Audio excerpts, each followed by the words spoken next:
The sun hung low in the sky, casting a warm golden hue over our suburban neighborhood. It was a typical Saturday afternoon, the kind where the world felt peaceful and serene. I had just returned home from running errands, my arms laden with groceries and my mind preoccupied with thoughts of dinner. As I stepped through the front door, the familiar scent of lavender wafted through the air, a fragrance my wife, Sarah, adored. It was comforting, a reminder of the life we had built together over the past 7 years. But that comfort was about to shatter. I called out for her, expecting to hear her cheerful response echoing from the kitchen. Instead, silence enveloped the house. A knot of unease twisted in my stomach as I set the groceries down on the counter. I glanced around, noting the stillness that felt almost unnatural. Sarah was usually bustling about, her laughter filling the space with warmth. I walked through the living room, my heart beginning to race as I approached our bedroom. The door was slightly ajar, and I pushed it open, my breath hitching in my throat. The sight before me was a scene I would never forget. Sarah was sprawled across our bed, her hair tousled and her cheeks flushed, but it wasn't the sight of her that sent my heart plummeting. It was the man beside her, Jake, a friend from work, someone I had trusted and welcomed into our home. They were entwined in a way that felt intimate, a betrayal so profound it pierced through the fog of disbelief that clouded my mind. Time seemed to freeze as I stood there, my heart pounding in my chest. I felt as if I had been punched in the gut, the air knocked out of me. My mind raced, trying to comprehend the reality of what I was witnessing. How could this happen? How could the woman I loved, the woman I had shared my life with, betray me in such a visceral way? I wanted to scream, to shout, to demand answers, but all I could do was stand there, paralyzed by shock. "Mark." Sarah's voice broke through the haze, her eyes widening in horror as she realized I was there. The panic in her voice was palpable, and for a fleeting moment, I saw genuine fear reflected in her eyes. But it was quickly replaced by a defensive posture, as if she were bracing herself for the storm that was about to erupt. "Mark, she began, but I cut her off, my voice trembling with a mix of anger and heartbreak. "Is this what you call love, Sarah?" I spat, my words laced with venom. "Is this what our marriage means to you?" Jake scrambled to pull himself together, fumbling with his clothes as he avoided my gaze. I could feel the heat of betrayal coursing through my veins, a fire igniting within me that I had never known existed. I had always prided myself on being a patient man, someone who could handle life's challenges with grace. But this was a different beast altogether. "Mark, please, let me explain," Sarah pleaded, her voice cracking. "It was a mistake. I didn't mean for it to happen." "A mistake?" I echoed, incredulous. "You didn't just trip and fall into bed with him, Sarah. You made a choice. You chose him over me." The weight of her betrayal settled heavily on my shoulders, and I felt as if I were drowning in a sea of confusion and despair. I had always believed in the sanctity of our vows, the promises we had made to each other. But now, those promises felt like hollow words, empty and devoid of meaning. As I stood there, the reality of my situation began to sink in. I was not just a husband, I was a man who had been blindsided by the very person I had trusted the most. The anger bubbled beneath the surface, threatening to spill over, but I fought to maintain some semblance of control.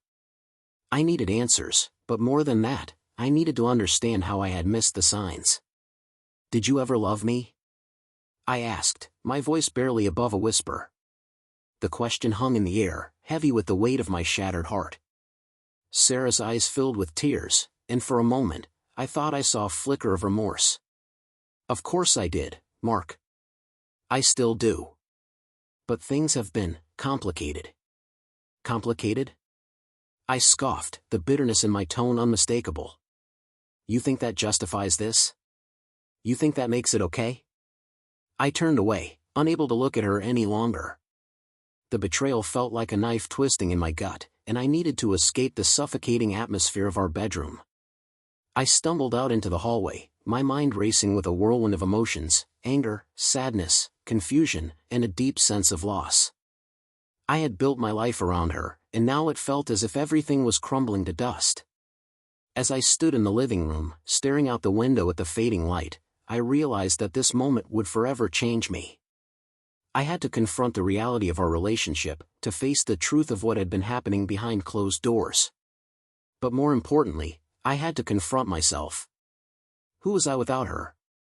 What did this betrayal mean for my future? The answers were elusive, but one thing was clear: I was no longer the man I had been just moments before. I was a husband betrayed, a man on the precipice of a journey that would force me to confront my own worth and the choices I would make moving forward. The silence in the house was deafening, punctuated only by the distant sound of a car passing by outside. I could feel the weight of the moment pressing down on me, suffocating in its intensity. I stood in the living room, my heart racing, my mind a chaotic storm of thoughts and emotions. I had always imagined that if I ever found myself in a situation like this, I would be strong, composed, ready to confront the betrayal head-on. But now, I felt like a deer caught in headlights, paralyzed by shock and disbelief. "Mark, please," Sarah's voice broke through the silence, trembling with desperation. I turned to face her, my expression hardening as I took in the sight of her, disheveled, tear-streaked, and utterly vulnerable. "Let's talk about this. I didn't mean for it to happen. It was a mistake." "A mistake?" I repeated, my voice rising in pitch. "You keep using that word, but it doesn't even begin to cover what just happened. You didn't just trip and fall into bed with him, Sarah. You made a conscious choice to betray me." Jake, still fumbling with his clothes, finally managed to pull himself together. He stood awkwardly by the door, his eyes darting between Sarah and me, clearly unsure of how to navigate the fallout of this moment. I could feel the anger boiling within me, a fire that threatened to consume everything in its path. I wanted to lash out, to scream, to make them both feel the pain they had inflicted on me. But deep down, I knew that wouldn't solve anything. "Mark, please," Sarah pleaded again, her voice cracking. "I love you. I never wanted to hurt you. It just happened. Things have been so difficult between us lately. I felt so alone." "Alone?" I scoffed, incredulous. "You felt alone, so you decided to sleep with my friend? That's your solution? You could have talked to me, Sarah. You could have come to me with your feelings, but instead, you chose to betray me." Her eyes filled with tears, and I could see the guilt etched across her face. "I know I should have. I was confused, and I didn't know how to reach out. I thought I could handle it on my own, but then I got caught up in something I didn't know how to stop." "Caught up?" I echoed, my voice dripping with disbelief. "You think that's an excuse? You think that justifies what you did?" "I'm not trying to justify it," she said, her voice rising in frustration. "I'm trying to explain. I made a terrible mistake, and I'm so sorry. I never wanted to hurt you." The sincerity in her voice was palpable, but it did little to quell the storm raging inside me. I felt like a volcano on the verge of eruption, my emotions bubbling just beneath the surface. I wanted to believe her, to hold on to the love we had shared, but the betrayal felt like a chasm that had opened up between us, one that I wasn't sure could ever be bridged. "Do you even understand what you've done?" I asked, my voice low and steady, though the anger simmered just beneath. "You've shattered the trust we built over years. You've taken something sacred and thrown it away like it meant nothing." "I know," she whispered, her voice barely audible. "I know I've hurt you, and I can't take it back. But I want to make it right. I want to fix this." "Fix this?" I laughed bitterly, the sound harsh and hollow. "You think you can just wave a magic wand and make everything okay again? Trust doesn't work like that, Sarah. It's not something you can just rebuild overnight." Jake shifted uncomfortably, clearly feeling the weight of the situation. I shot him a glare, my anger directed at him as well. He had been my friend, someone I had trusted, and now he stood there, a symbol of everything that had gone wrong. "You," I said, my voice cold, "you should have known better. You were supposed to be my friend." "I didn't mean for it to happen," he stammered, his eyes wide with guilt. "I never wanted to hurt you, man. It just happened. Just happened," I repeated, the bitterness in my tone unmistakable. That's the excuse you're going with? You both made choices. You both knew what you were doing. Mark, please, Sarah interjected, her voice rising in desperation. This isn't just about him. It's about us. I made a mistake, and I'm willing to do whatever it takes to make it right. I love you, and I want to fight for our marriage. The words hung in the air, heavy with the weight of their implications. I wanted to believe her, to hold on to the hope that we could salvage what we had, but the betrayal felt like a wound that had been cut too deep. I could feel the tears prickling at the corners of my eyes, but I fought them back, unwilling to show any sign of weakness. Love isn't enough, Sarah, I said, my voice steady despite the turmoil inside. You've broken my trust, and I don't know if I can ever forgive you for that. I need time to think. Time, she echoed, her voice trembling. What does that mean? Are you saying you want to leave? I don't know, I admitted, the truth spilling out before I could stop it. I don't know what I want right now. All I know is that I can't just pretend this didn't happen. I need to process this, to figure out what it means for us. With that, I turned away from them, my heart heavy with the weight of uncertainty. I needed space, a moment to breathe and collect my thoughts. I walked out of the room, leaving Sarah and Jake behind, their voices fading into the background as I stepped outside into the cool evening air. The world outside felt surreal, as if I had stepped into a different reality. The sun was setting, casting a warm glow over the neighborhood, but all I could feel was the chill of betrayal wrapping around me like a shroud. I leaned against the porch railing, my heart racing as I tried to make sense of everything that had just happened. I had always believed in love, in the idea that it could conquer all obstacles. But now, standing there in the fading light, I felt like a fool for ever thinking that. The trust one had placed in Sarah, the love I had nurtured, had all been shattered in an instant. I was left standing on the precipice of a decision that would change the course of my life forever. As the stars began to twinkle in the night sky, I realized that I had a choice to make. I could either cling to the remnants of a love that had been tainted by betrayal, or I could begin the painful journey of letting go. The thought terrified me, but deep down, I knew that I had to prioritize my own well-being. I had to find a way to reclaim my sense of self, to rediscover who I was outside of this relationship. The confrontation had been just the beginning. The real journey was only just beginning, and I had no idea where it would lead me. The night stretched on, and I found myself sitting on the edge of our bed, the weight of the day pressing down on me like a heavy blanket. The room felt foreign, a space that had once been filled with love and laughter now tainted by betrayal. I stared at the wall, lost in thought, my mind replaying the confrontation over and over again. Each time, the pain felt fresh, a wound that refused to heal. How had I missed the signs? I had always prided myself on being observant, attuned to the nuances of our relationship. But now, as I reflected on the past few months, I realized that I had been blind to the cracks forming beneath the surface. The late nights at work, the sudden changes in her routine, the way she had become distant, each of these moments had been a warning sign, a flicker of something amiss. Yet, I had chosen to ignore them, convincing myself that everything was fine. I ran a hand through my hair, frustration bubbling to the surface. I had been so focused on being the perfect husband, on providing for Sarah and making her happy, that I had neglected my own needs. I had poured my heart and soul into our marriage, but somewhere along the way, I had lost sight of myself. I had become so consumed by the idea of love that I had forgotten the importance of self-worth. The realization hit me like a ton of bricks. I had allowed myself to be vulnerable, to open my heart completely, and in doing so, I had given Sarah the power to hurt me. I had trusted her implicitly, believing that our love was unbreakable. But now, that trust lay in ruins, and I was left grappling with the aftermath. I thought back to the moments we had shared, the laughter, the late-night talks, the dreams we had built together. It felt like a lifetime ago, a distant memory overshadowed by the betrayal that now defined our relationship.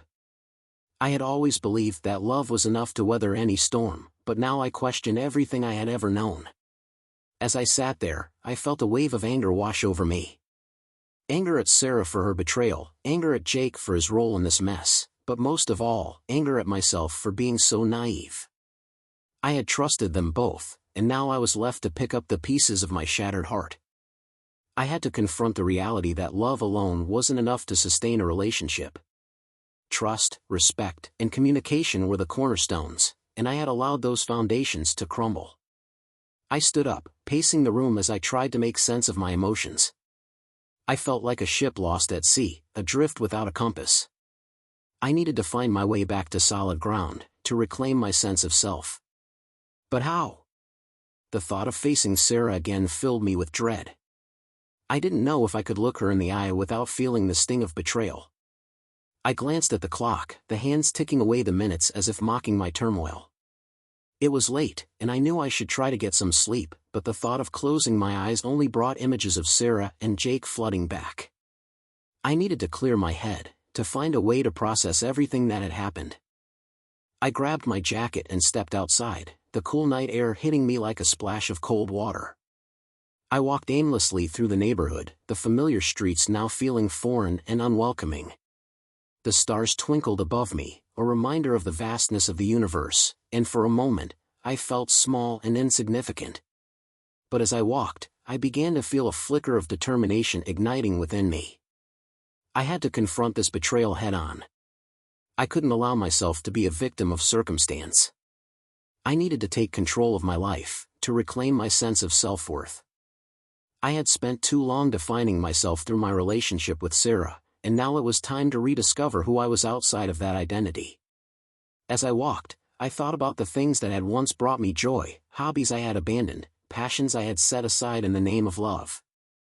I had always enjoyed painting, a creative outlet that had allowed me to express my emotions. But somewhere along the way, I had stopped making time for it.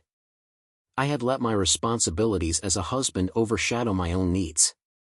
The thought of picking up a brush again filled me with a sense of hope. It was a small step, but it was a step toward reclaiming my identity.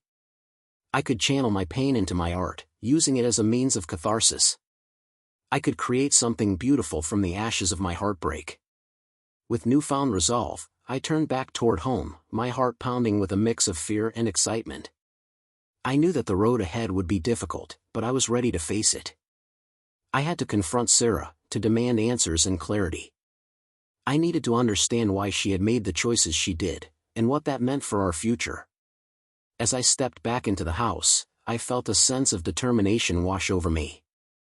I was no longer the passive husband who had allowed himself to be blindsided. I was a man ready to reclaim his power, to confront the betrayal and emerge stronger on the other side.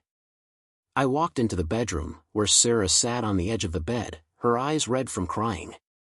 She looked up at me, a mixture of hope and fear in her gaze. I took a deep breath, steeling myself for the conversation that lay ahead. It was time to face the truth, to confront the reality of our relationship and what it meant for both of us.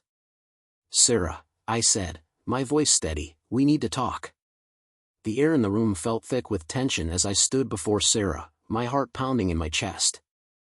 I could see the fear in her eyes, the uncertainty that mirrored my own. This was the moment I had been dreading, yet I knew it was necessary. I had to confront the reality of our situation, to lay bare the truth of what had happened and what it meant for us moving forward. "Mark," she began, her voice trembling, "I know I've hurt you, and I'm so sorry. I never wanted to betray your trust. I felt lost." "Lost?" I echoed, my voice steady but laced with disbelief. "You felt lost, so you decided to sleep with my friend? That's your explanation?" "I know it sounds terrible," she said, tears streaming down her cheeks. "But I was struggling. I thought I could handle it on my own, and then I got caught up in something I didn't know how to stop.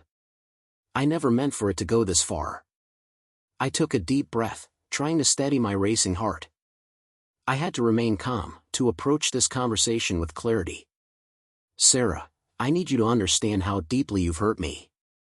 This isn't just about a mistake, it's about trust. You've shattered something that took years to build." "I know," she whispered, her voice barely audible. "I can't express how sorry I am. I wish I could take it back, but I can't. All I can do is ask for your forgiveness and hope that we can find a way to move forward." Forgiveness, I repeated, the word heavy on my tongue. Do you really think it's that simple? You can't just ask for forgiveness and expect everything to go back to normal. Trust doesn't work like that. I understand, she said, her voice breaking. But I want to fight for us, Mark. I love you, and I don't want to lose you. I'll do whatever it takes to make this right.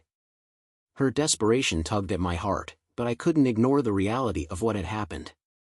I had to be honest with myself and with her. I don't know if I can trust you again, Sarah. I don't know if I can ever look at you the same way after this.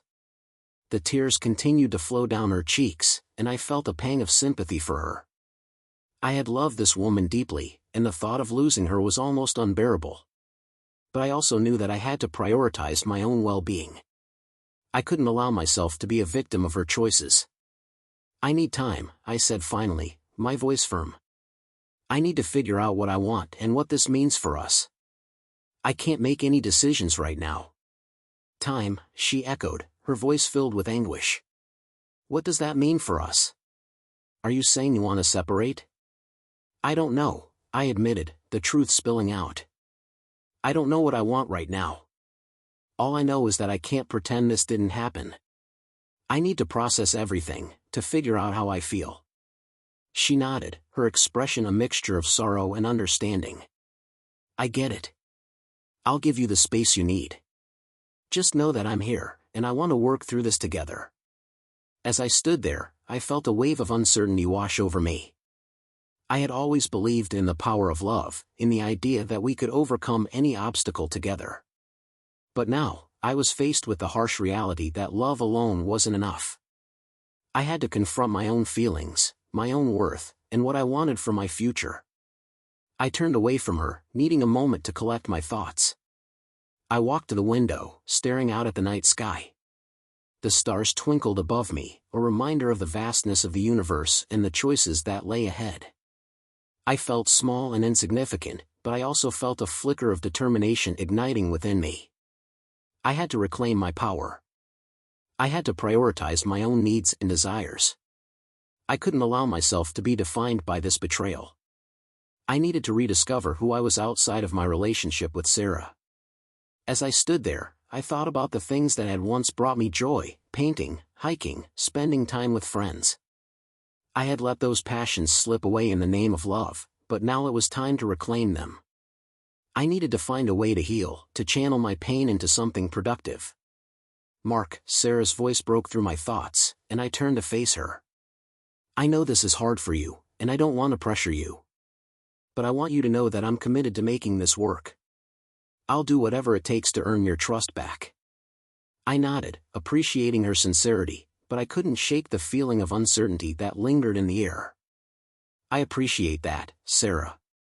But I need to be honest with you. I don't know if I can ever fully trust you again. This is going to take time, and I need to figure out what that looks like for me. She nodded, her expression somber. I understand. Just know that I'm here, and I'm willing to fight for us. As I turned away from her, I felt a mix of emotions swirling within me: anger, sadness, confusion, and a glimmer of hope. I had a long road ahead, but I was determined to confront this betrayal head-on.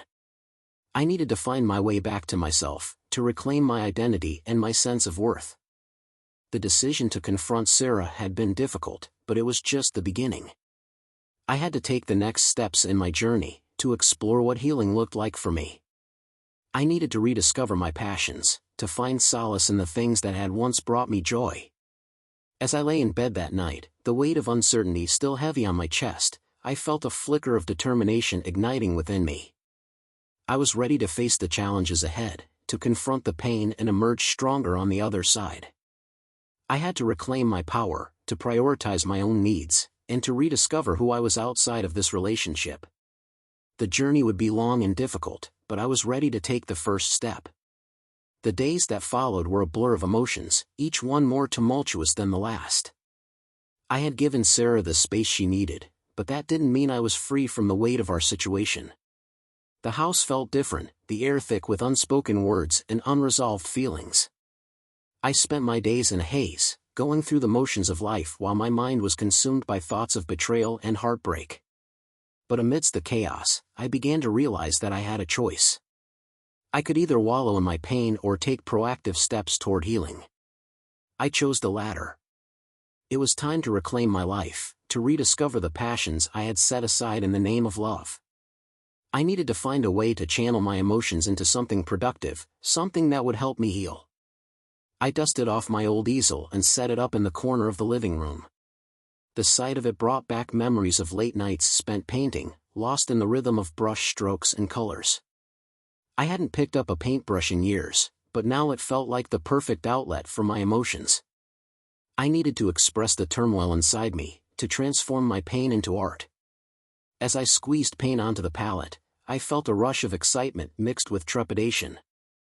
I hadn't painted in so long, and I wasn't sure if I still had it in me.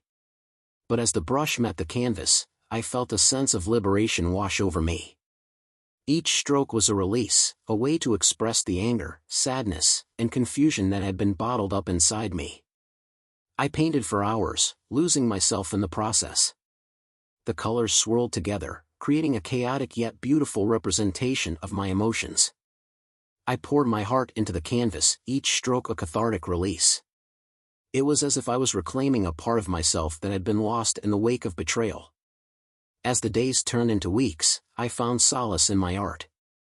I began to explore other passions as well, hiking through the nearby trails, reconnecting with friends I had neglected, and even picking up a few books I had been meaning to read. Each activity felt like a step toward reclaiming my identity, a way to rediscover who I was outside of my relationship with Sarah. I also started journaling, pouring my thoughts and feelings onto the pages. Writing became a therapeutic outlet, a way to process the whirlwind of emotions that swirled within me. I wrote about my anger, my heartbreak, and my journey toward healing. I reflected on the lessons I was learning about love, trust, and self-worth. One evening, as I sat on the porch with my journal in hand, I felt a sense of clarity wash over me. I had spent so long defining myself through my relationship with Sarah, but now I was beginning to understand that my worth wasn't tied to anyone else. I was a whole person, deserving of love and respect, regardless of what had happened. But even as I began to heal, the reality of my situation loomed over me. I still had to confront Sarah, to discuss the future of our relationship. I had been avoiding that conversation, unsure of how to approach it. But I knew it was time to face the music. One evening, I found myself sitting across from her at the dining table, the tension palpable in the air. She looked tired, her eyes red from sleepless nights, and I could see the weight of guilt etched on her face. I took a deep breath, steeling myself for the conversation that lay ahead. "Sarah," I began, my voice steady but soft. "We need to talk about where we go from here." She nodded, her expression serious. "I know. I've been thinking about it a lot. I want to hear what you have to say." I paused, gathering my thoughts. I've spent a lot of time reflecting on our relationship and what happened. I've realized that I need to prioritize my own well-being. I can't just pretend that everything is okay. "I understand," she said, her voice trembling. "I know I've hurt you, and I'm willing to do whatever it takes to make it right. I love you, Mark, and I want to fight for us." Her words tugged at my heart, but I had to be honest with myself. "I appreciate that, Sarah. But I also need to be realistic. Trust has been broken, and I don't know if I can ever fully trust you again. This is going to take time, and I need to figure out what that looks like for me." "I'm willing to wait," she said, her eyes pleading. "I'll do whatever it takes to earn your trust back. I know it won't be easy, but I believe we can work through this." I nodded, feeling a mix of hope and uncertainty. I want to believe that too, but I need to focus on my own healing right now. I need to rediscover who I am outside of this relationship. She looked down, her expression pained. "I understand. I just want you to know that I'm here, and I'm committed to making this work." As we sat in silence, I felt a sense of resolve wash over me. I had taken the first steps toward healing, and I was determined to continue on that path. I needed to prioritize my own needs, to reclaim my identity, and to rediscover the passions that had once brought me joy. The journey ahead would be long and difficult, but I was ready to face it. I had learned valuable lessons about love, trust, and self-worth, and I was determined to emerge stronger on the other side. I would take my time, allowing myself to heal and grow, and I would not rush into any decisions about our future. As I looked at Sarah, I felt a flicker of hope. Perhaps there was a way forward for us, but it would require patience, understanding, and a commitment to rebuilding what had been lost. I was ready to take that journey, one step at a time. The weeks turned into months, and as the seasons changed, so did I. The journey of healing was not linear, it was filled with ups and downs, moments of clarity interspersed with waves of doubt. But through it all, I remained committed to rediscovering myself and reclaiming my sense of worth. I had learned to embrace the complexities of my emotions, to acknowledge the pain while also allowing space for growth and healing. Sarah and I had established a new rhythm in our home. We were no longer the couple who had taken each other for granted, we were two individuals navigating the aftermath of betrayal, each trying to find our way back to one another. We had begun to communicate more openly, sharing our thoughts and feelings in a way we hadn't before. It was a slow process, but I could see the effort she was putting in, and it gave me hope.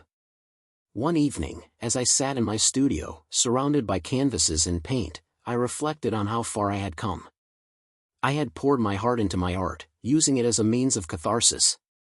Each brushstroke was a testament to my journey, a way to express the emotions that had once felt overwhelming. I had created pieces that captured the essence of my pain, but also my resilience. I was no longer just a husband betrayed, I was a man reclaiming his identity. As I stood before one of my latest paintings, a vibrant explosion of colors that represented my journey from darkness to light, I felt a sense of pride wash over me. I had transformed my pain into something beautiful, something that spoke to my experience. It was a reminder that even in the depths of despair, there was the potential for growth and renewal. But as much as I had grown, I knew that the road ahead was still uncertain. I had to confront the reality of my relationship with Sarah. We had made progress, but trust was a fragile thing, and I needed to be honest about where I stood. One evening, we sat together on the porch, the sun setting in a blaze of orange and pink. The air was warm, and the world felt peaceful. I turned to Sarah, my heart racing as I prepared to speak. "Sarah, I've been doing a lot of thinking about us." She looked at me, her expression serious. "I've been thinking too. I want to hear what you have to say." I took a deep breath, gathering my thoughts. "I appreciate everything you've done to try to rebuild our relationship. I can see that you're committed to making things right, and that means a lot to me. But I also need to be honest about where I am." Her eyes widened, and I could see the tension in her shoulders. "What do you mean?" "I've realized that while I want to believe in us, I'm still struggling with trust. It's not something that can be fixed overnight. I need more time to process everything, to figure out if I can truly forgive you and move forward." Tears filled her eyes, and I felt a pang of sympathy. "I understand," she said softly. "I know I've hurt you, and I don't want to pressure you. I just want you to know that I'm here, and I'm willing to wait." "I appreciate that," I replied, my voice steady. "But I also need to prioritize my own healing. I've spent so long defining myself through our relationship, and now I need to focus on who I am outside of it. I need to rediscover my passions, my interests, and my sense of self-worth." She nodded, her expression a mixture of sadness and understanding. "I get it. I want you to be happy, even if that means taking a step back from us." As we sat in silence, I felt a sense of clarity wash over me. I had learned valuable lessons about love, trust, and self-respect. I had come to understand that my worth wasn't tied to anyone else, and that I had the power to shape my own destiny. In the weeks that followed, I continued to focus on my healing. I spent time with friends, explored new hobbies, and poured my heart into my art. I found solace in the creative process, using it as a means of self-expression and reflection. Each piece I created was a testament to my journey, a reminder of the strength I had discovered within myself. And as I painted, I began to feel a sense of hope for the future. I didn't know what lay ahead for Sarah and me, but I was ready to embrace whatever came next. I had learned to trust myself, to prioritize my own needs, and to reclaim my identity. One evening, as I stood in front of my easel, I felt a sense of peace wash over me. I had come a long way from the man who had been blindsided by betrayal. I was no longer defined by my pain. I was a man who had faced adversity and emerged stronger on the other side. As I stepped back to admire my latest painting, a vibrant representation of my journey, I felt a sense of closure. I had transformed my heartbreak into something beautiful, something that spoke to my experience. I was ready to embrace the future, whatever it may hold. In that moment, I realized that forgiveness was not just about Sarah, it was about me. It was about letting go of the pain and allowing myself to heal. I didn't know if I would ever fully trust her again, but I was ready to take the next step in my journey, to explore the possibilities that lay ahead. As I stood there, surrounded by the colors of my creation, I felt a flicker of hope ignite within me. I was ready to embrace the unknown, to step into the future with an open heart and a renewed sense of self. I had learned that love could be complicated, but it was also a journey of self-discovery, a journey that I was now ready to embark upon.